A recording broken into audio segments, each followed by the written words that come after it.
Do you ever feel like you're giving your partner space, but the more space you give, the worse things get? Maybe you're overthinking every word, or maybe you've gone completely silent, terrified that anything you say will just make things worse. You stare at your phone, wondering if one more text will push them away, or, heaven forbid, if staying silent and quiet will send the message that you've given up. Then we scour their social media accounts for any unspoken messages or signs on what they're up to and how they're feeling about life, about you, about what used to be. Here's the thing. Poor communication is the number one predictor of a relationship ending.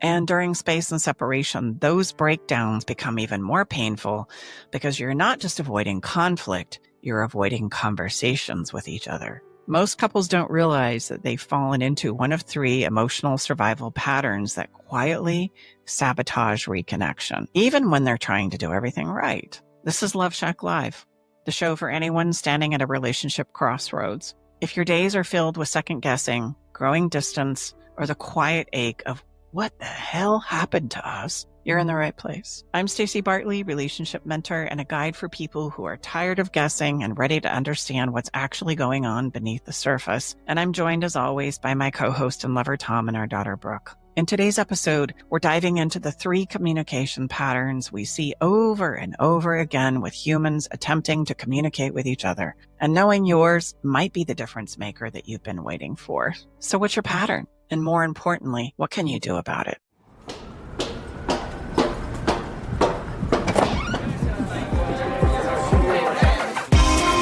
Hey, thank you for coming. Welcome to the Love Shack.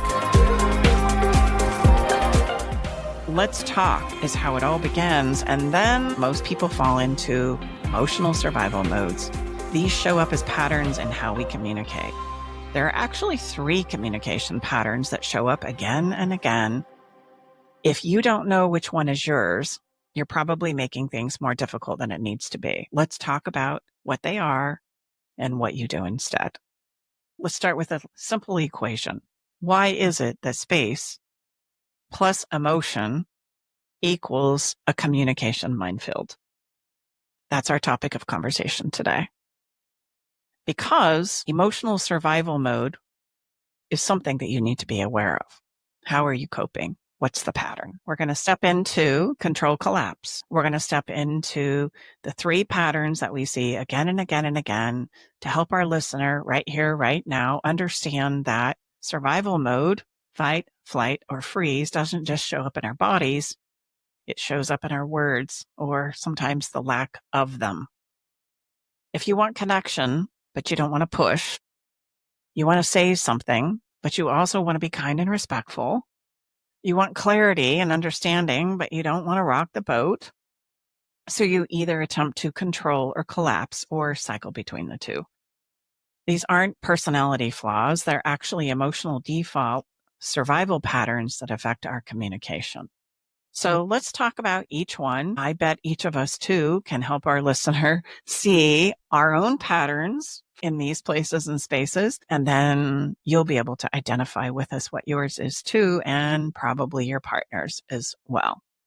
So let's talk about the controller, shall we? Do we have any one of those amongst us three? I mean, maybe me. Maybe. A teeny tiny bit. A controller is a person who at the sweetheart end of the day, their message is, all right, we have a problem. Let's address it. Let's fix it. Let's go. Let's get busy. I want to see things happen. So I'm going to be the person, and it's true, on our team, I absolutely am the controller. So I'm going to get a little pushy for answers, clarity, resolution. I'm ready to talk about it now. Doesn't really matter where you are. Come on, come on, come on. Let's just lay the stuff on the table. I probably, if anything, over communicate. And I would be the person in this space where I would send too many check-in texts, not because I'm feeling anxious, but because I want to see things change. So I'm also the person that would go, have you read this book? How about check out this podcast? Have you taken this quiz? So I'm probably going to be the one that's out there doing all the research to try and figure out what the problem is. And it's genuine. I really want to be of support and some help, but man, can I get a little pushy, a little demanding. I might even turn into a little bit of a know-it-all because I've done the research. I've read the books. I've listened to podcasts. I know what the heck is going on. So don't be telling me. And if I were to take it to an extreme, I would also be the person who would start to label things and tell other people what they are. Because after all, I've done all the research. I know I'm the one that's out there doing it. I just want us to get better. I want to help. I want us to move on. I want us to figure this out. Can see the potential. And I would say probably a lot of controllers they see where you can go. They know where you've been in the past and they want to get back to that. So it can seem like, God, you're being so pushy, or why are you saying this? But it's really coming from that place where you're like, no, I see the path and I know if you do this, we're going to get to that place. And this is going to be so great. Come on. It's going to be amazing. And I want to hurry. I was like, hurry, hurry, hurry. Let's get there. Like, I see the path. Let's go. And then I, as I've said before, will go, charge. We're going to go there. We're going to do it. Come on. Just hang on. And then, you get down the road a couple of paces and realize you're the only one there. Like, people, what happened? I don't get it. And that becomes so heartbreaking and so disappointing for those who are going, we can do this. I can say for someone who is maybe like, if one of the partners is struggling with their mental health and the one is like that, where they're so excited and they feel so inspired and motivated and they're so happy, it can be really intimidating to confess like, hey, I'm not feeling the same way, or I'm feeling really depressed, or I'm feeling really anxious. And that's why I'm not able to meet you where you're at, because it seems like, you're on top of the world and you can conquer anything and you don't have anything wrong with you and you just know how to do everything. And I don't. So if you're in a relationship where talking about that kind of thing isn't available, the collapser, who we're going to talk about next, can just fade away. And the controller's like, what the fuck? Where did you go? Because they're not having that conversation and they can't see the struggle inside of the other one, It can feel, even though the controller can feel just as wobbly and just as shaky kneed, because they just show up in a different way. That can be very intimidating. Yeah, it's so true. And they're saying, let's do this and you're at this and I've got it all figured out and I know the way and just hold on, let's go. It also can be so dismissive. Mm-hmm. And on the controller side, it's so disappointing to think, I see so much about what's possible. Why is it that you just won't take my hand and let me show us the way? So you start to see the heartbreak and disappointment and the frustration, I hope, on both sides of this equation. And I always point this out, but most of the time, the controller and the collapser have spoken nothing about it. Neither of them have shared those deep feelings we're talking about. They've just made up stories about the other person.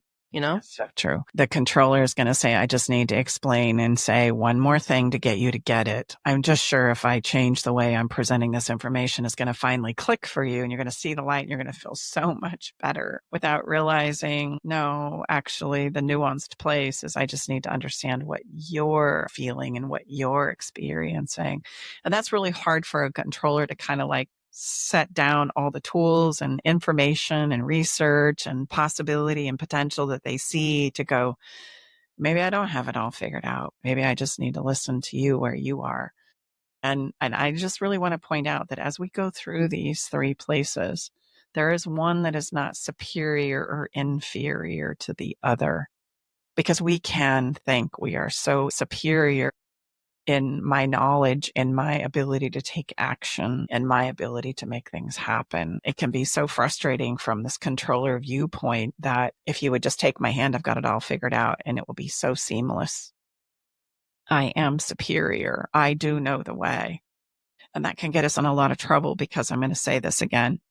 There is no superior or inferior in this whole dynamic in these patterns. There are different ways based on logical, good reason why we cope in these emotional places the way that we do. And if we understood why I go where I go, it would make so much sense. And there's a lot of balance in each place. I can't get into that in this podcast, but when we come together privately and in our weekly classes, like, there are gifts on each side of the ways that we cope in these patterns that are very contributive to the whole.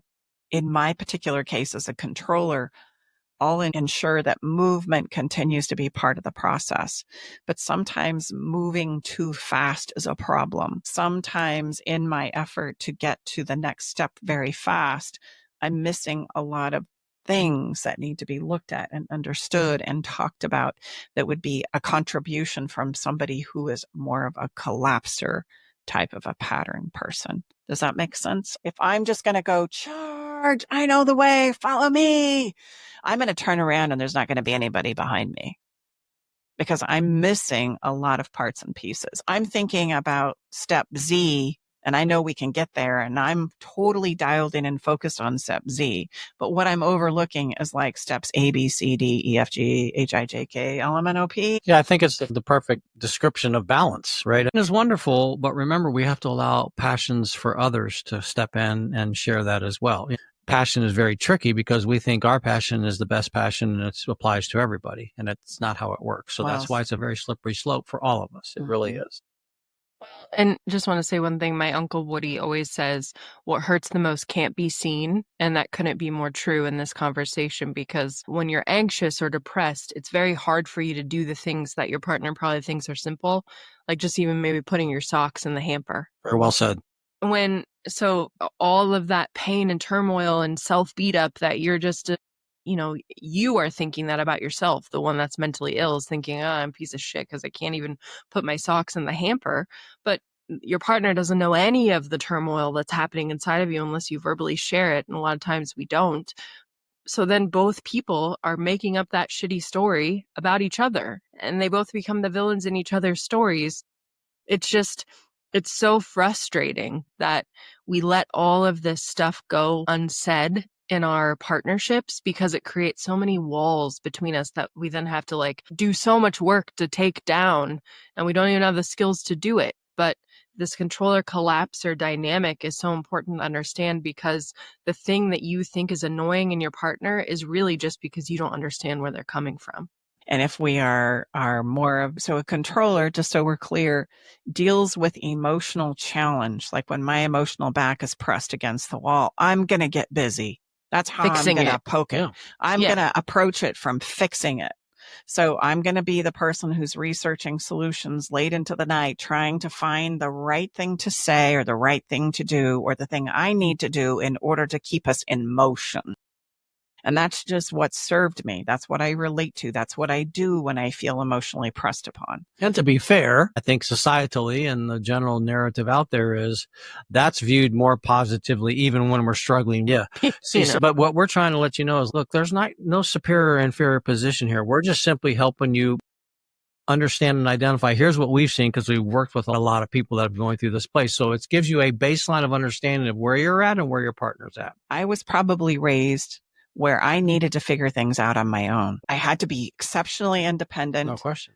I had to make stuff happen on my own accord because there wasn't any support or help coming otherwise. So you learn to adapt to that. Right. And learn that, okay, well, if I'm going to do life, then I got to figure this stuff out on my own. And that's generally where a control type of a coping skill comes from. So when it gets challenging, I've got to dig myself out of a hole. So I got to get busy.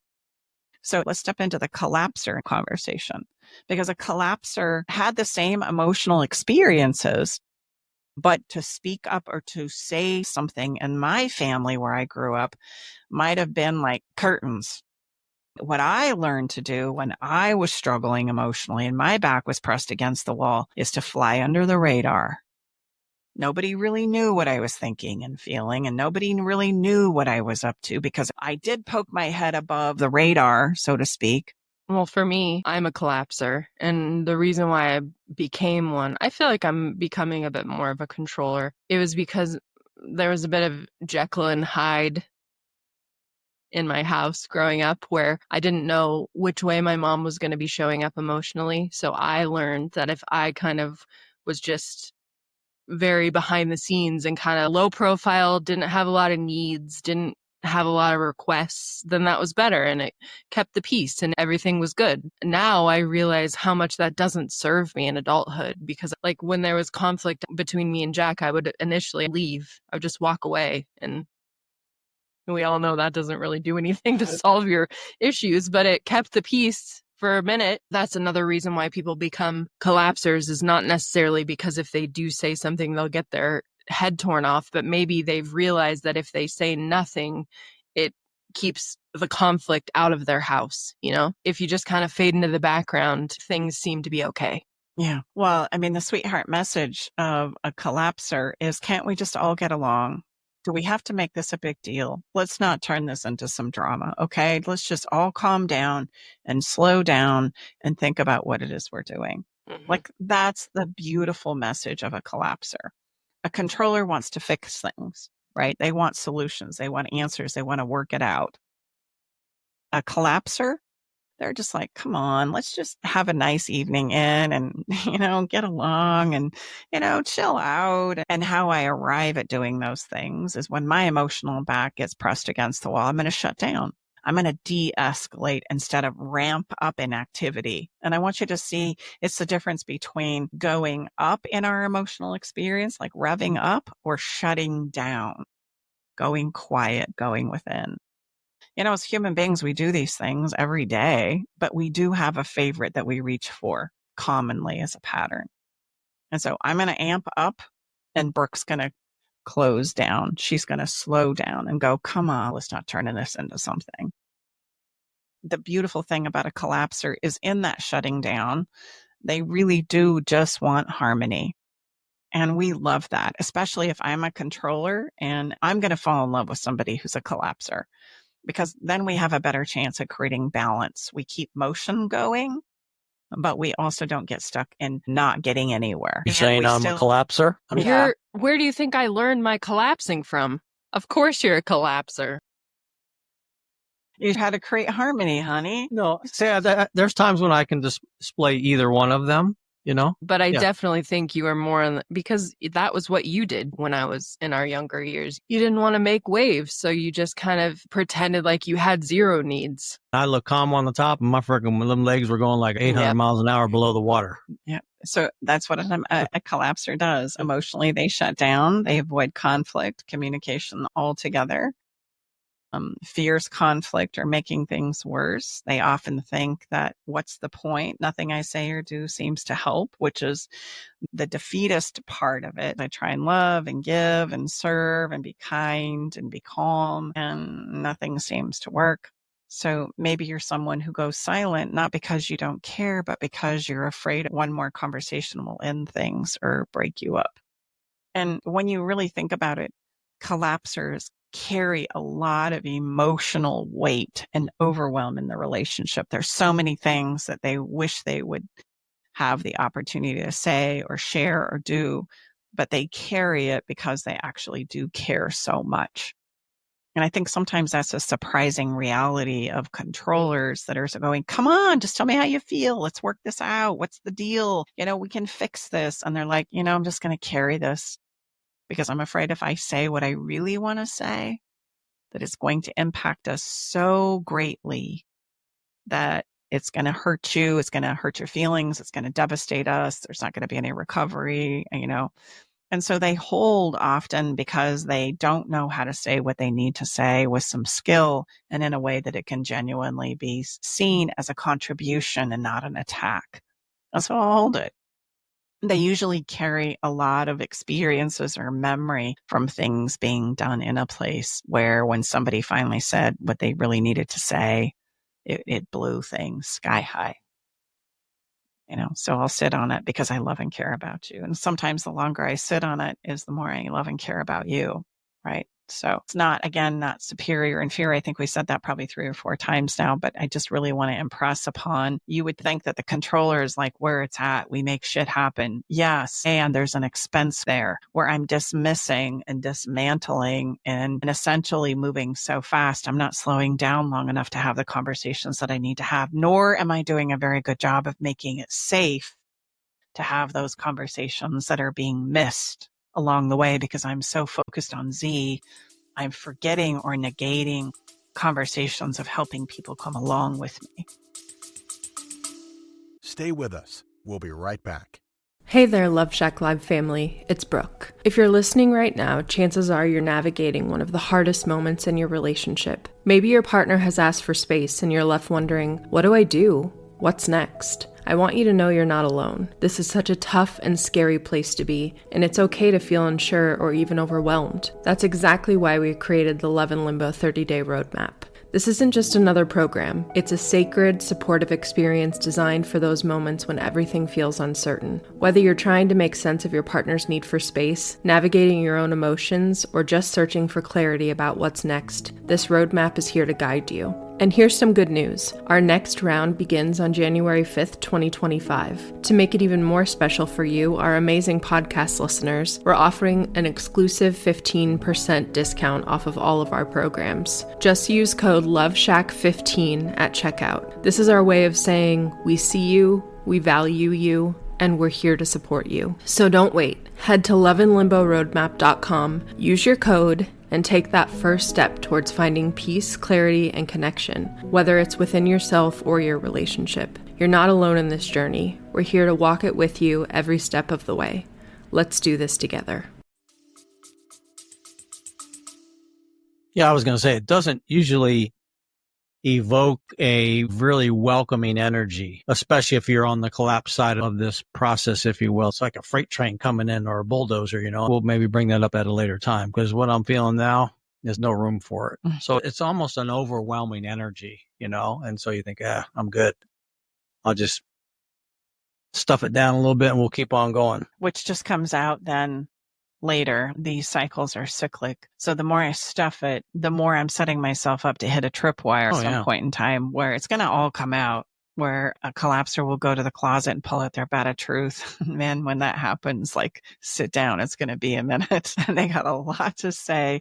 And it's really good stuff. It's just they've sat on it for so long. It's going to come out. A whole lot of whoop ass coming out. A lot of whoop ass coming out really fast. And then they're like, oh my gosh, I can see the horror on the faces of the people that I love. Puts me very much back into that cycle of shutting down again, where a controller will push and push and push. They know the way, and then they get so exhausted because nobody's following or coming along and they can't figure it out. And then they implode on themselves and think, oh my gosh. They turn like the little child that hasn't had a nap in a while. Just lose it, have a meltdown, and collapse anyway in a puddle of tears usually, or a fit of rage. And then we can all kind of go, all right, what are we doing? Those are the two most common, but there is actually a third. We call it the drifter. And the drifter flips between pushing and withdrawing. And given the day or the circumstance or the situation, they can be pushy or they can collapse. And sometimes it can be intensely avoidant, or they even think they know everything. So it is this combo of control and collapse called the drifter. And it's going to be based on a circumstantial piece that's playing out in any given moment. So environment is going to oftentimes 100%. Gotcha. So this is a person who comes from a family of origin where sometimes it's important to know when to collapse and get the hell out of Dodge. And sometimes it's important for me to know where it is I need to make stuff happen because there's nobody there to help me do it. I can cycle through these things in any given circumstance or any given moment. In fact, circumstances are going to very much dictate how I'm going to navigate this. I don't necessarily have a favorite. It's going to be dependent upon the circumstances playing out right now. And so I can pull from control and collapse as I need to. I'm very adaptive. I'm exceptionally adaptive. You can put me in any environment and I'm going to figure out how to navigate through it. Sometimes I can be the grounding force as a controller and say, come on, let's slow down. Let's just kind of figure this out. And I can also be the person that goes, charge. And again, what's going to dictate that is the environment and what it's asking of me right now. And then I will, in the moment's notice, decide how it is I'm going to adapt and go. What's sad about this particular place is I feel like I'm crazy, because there's no real consistency to anything I do. So I might be a person who lays out this incredible plan about how I'm going to do something. And then it goes well for a couple of days until the environment changes. And then I'm doing just the opposite. And you're frustrated about, why can't I just do it like I did last time? Or why is this going so differently? Or, why can't I control myself so that I can be, I totally see that. Yeah, I'm saying and doing things that don't feel like me sometimes. I'm doing just the opposite. So you're walking on what we call emotional eggshells. And one moment you're reaching out and the next you're ghosting. You're going missing. Like, I'm not going to talk to them again. And it's not because you don't care. It's just because you're overwhelmed in the confusion and the chaos. And I feel a bit of controlling and I know the answers and I feel inspired and I know the way. But then, the next morning I wake up and I'm now avoiding, ghosting, can't follow the plan. And so I feel a tremendous amount of confusion and chaos inside of myself. But the sweetheart message is that you're highly adaptable. Like, we could put you in any environment and in any situation, and you would be able to decide what it is you needed to do. You're really kind of the MacGyver in the relationship space. I just want to give it there's an upside to these and a downside to each of these. So do any of these feel uncomfortably familiar to you? Because here's the truth. Every single person will default to one of these, and knowing yours can change everything. And again, my last time, I swear I'm going to say this, there isn't any one that's superior, inferior to the other.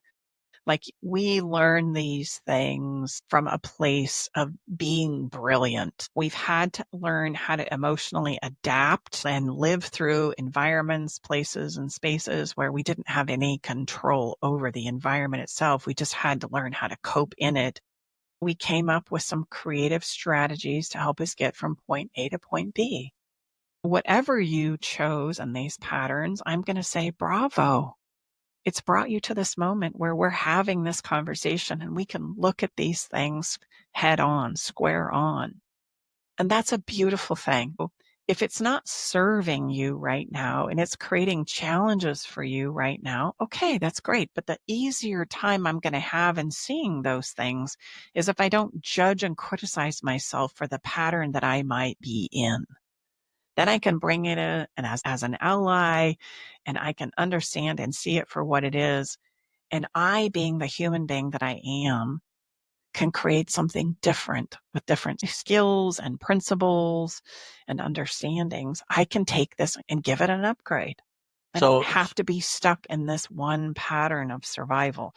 So I've got to learn and understand what it is. And then I need to learn and understand where I would like to become proficient instead, because there are benefits and challenges in each of these patterns. So it helps us with a starting point.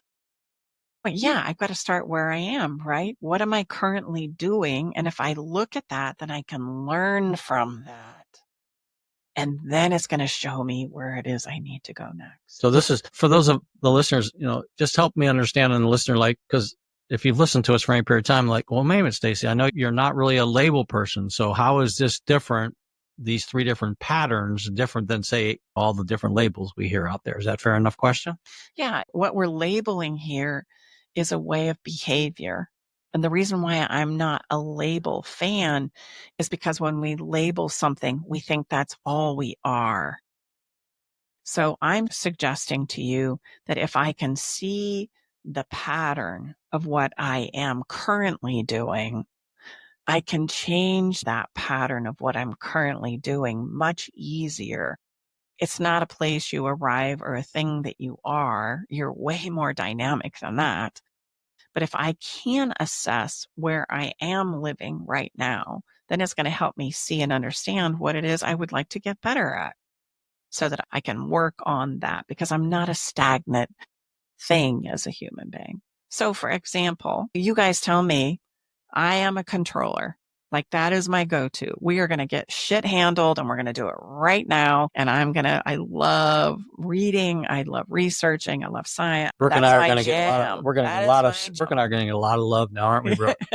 Oh my God, I never realized what Brooke and Tom had to deal with. And the thing that I am consistently striving to add to my ability is more balance and slowing down. Letting go of what I think the answer is and learning about where the person I'm having a conversation is. That's more important than what I think, right? It's more important for me to understand where they are. So I can find better balance. I have this natural skill, but there are times it becomes out of balance. So if I can learn to essentially collapse and slow down a little bit, I can feel more balanced, not only within myself, but within my relationships as a whole.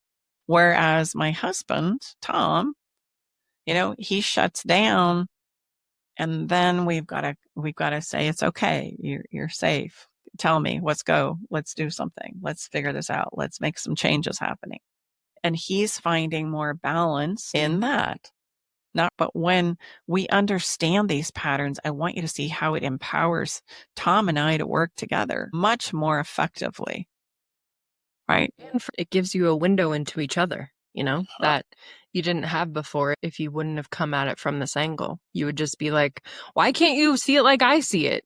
Which isn't effective. Yes, absolutely. And so this is the opportunity. A label says this is who I am. Seeing a pattern tells me this is where I am. So great question.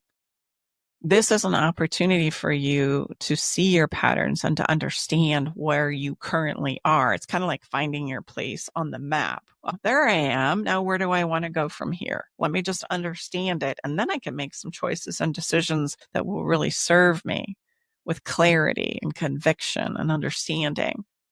And so this is something that we're wanting to help you do, not only in this podcast, but I also want you to know that actually Brooke and I, more so Brooke, has spent a lot of time in creating a separation communication playbook and self-assessment for you as the bridge between I have no idea what the heck I'm doing and now I understand what I need to do next. You're going to find a short self-assessment that tells you exactly which pattern you fall into, plus real doable strategies to help you stop making things worse and start creating clarity and connection.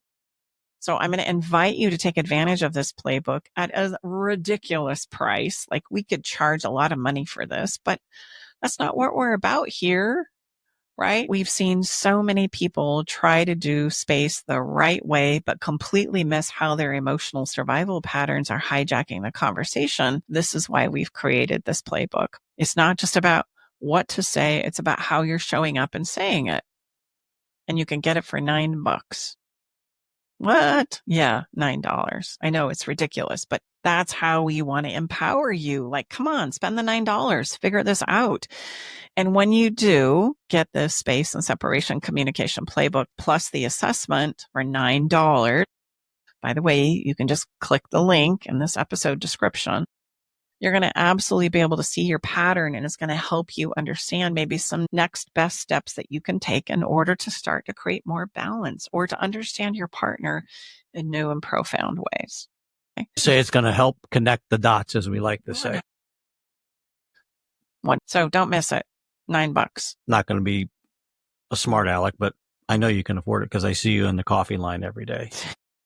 I mean, to be fair, come on, let's just be real here, right? Come on. So this isn't the last time we went to Starbucks, I paid $9 because I wanted extra cream. You guys know we want to help you, and nothing happens unless we can get some momentum going out of where you're at and some forward pops in the emotional gas tank. Really, that's just all we're about. And most people in space and separation hang out there way, way, way too long. It just happens. And then there's no possibility to create transformation because most people, average couple, wait 6 years before they do anything, even after they know they need help. So don't do that. Take a step, get this playbook and go through it and work it. So let's have a little fun. Yes, indeed. I'm going to offer you up what I call the Tantrum Tamer 3000. That sounds like a toy. I know. That's a damn good title. Right? Tantrum Tamer. Give that to little Johnny. Looks like honey. 3,000. Kids too. It is. This is really good for kids too. What I'm going to invite you to do today is design your own tantrum protocol. Here's how it rolls. Include one ridiculous step. Okay. Ideas. Stomping like a dinosaur, perhaps throwing yourself on the sofa, beating a pillow, one body move, something like that. So one ridiculous step. 2, add in some jumping jacks. 3, splat yourself on the floor like a starfish. So that's my protocol. And I'm going to do like 5 rounds of that. Then I get back up. I stomp like a dinosaur. I do 5 jumping jacks. And then I splat myself out on the floor like a starfish. Splat. So it could be anything. You're just putting 3 body movements together. Your choice, your selection. I personally like the stomp around, right? Get loud and proud, and then beat something or do something like a push-up, and then just, throw myself on the bed. And I will say this works for kids and grown-ups too.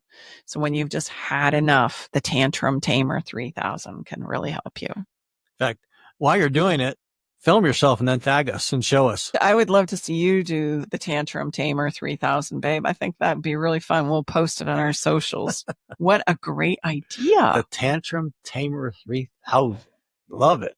All right. Our song for today's episode as we wrap up is... Gotta watch this video Stacy showed me. Oh my God. Hauser. If you don't know who Hauser is, he's a cellist. And his videos are this is fantastic. Awesome.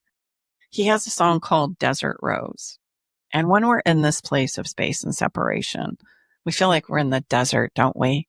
We can see visions of what it is we really want and what we'd like to experience in our relationships. But sometimes, in spite of our best efforts, we can't seem to actually have it or experience it or touch it. And this song called Desert Rose just does such a fantastic job, not only musically, visually, of depicting that experience really so well. Check it out. You can do that by checking out our Spotify account at Love Shack Live Playlist or going to our website, stacybartley.com, and hitting the podcast page. There's a list of all of our songs from every episode that we've ever done. Quite a few. Enjoy it. Thank you so much for spending time with us today. We look forward to seeing you back here next week, ready to dive into even more strategies to support you and your relationships with yourself and others.